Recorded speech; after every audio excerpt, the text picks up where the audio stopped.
Parang hindi ka kasama rito sa uma-acting queen. Hindi po, opo. Kasi po ano po eh. Pinatigil ka naman ng nanay mo?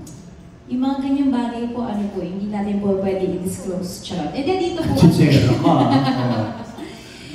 And then kasi dito po, actually, I was very fortunate to be offered as an assistant director for Direct City na pera po ako. So dito, mas nag-focus po ako as assistant director, and then I was helping the cast with their love scenes, with their roles, and then since ako nga po yung writer. So, ayun. Siguro, kasi po, I really like working like behind the camera. I like working in front, pero iba rin po kasi yung feeling na kapag front ka, and then iba rin yung feeling na kabanding mo yung buong crew, sobrang saya. Parang it's another world that you're into. So dito, mas nag-focus po ako like helping with the actors.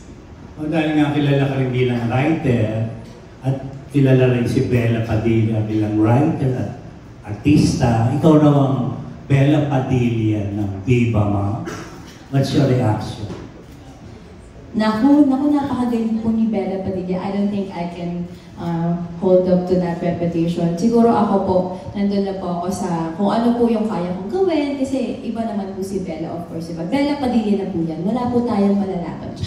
Ayaw mo ng gano'n? Opo, ayoko po nagko-compare. Kasi, everyone has their own path. So ako po, kina-follow ko na po yung sa. Thank you. Thank you.